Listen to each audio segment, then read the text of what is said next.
Лиам беше страхотен пекар. Той правеше най-добрите зеленчукови уепингс и плодови смутита, които можете да си представите.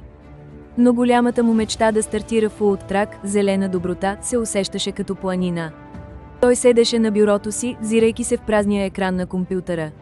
Имам нужда от бизнес план, мислеше си. Това е твърде много работа.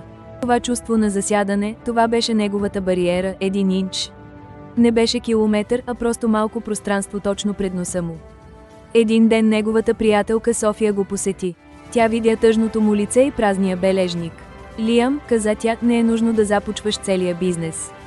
Просто се премести с 1 инч. Тя му каза, забрави плана.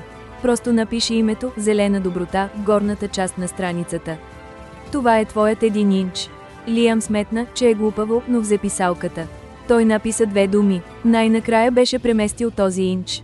На следващия ден написа още едно изречение за любимия си вегетариански бургер, усмихна се София. Ден по-късно нарисува малка скица на своя трак. Започването с малки стъпки накара голямата планина да изчезне. Задачата вече не беше невъзможна. Беше просто едно малко изречение след друго. Той проби бариерата. Урокът му беше ясен, най-големите цели се постигат стъпка по стъпка. Не чакайте перфектен ден, просто преместете своя 1 инч веднага. Тайната да започнете най-накрая е да направите първата стъпка толкова малка, че да изглежда нелепа. Ако сте готови да пробиете собствената си бариера, абонирайте се и коментирайте «Моят инч» отдолу, за да кажете на Bulgarian Repo какво ще започнете днес.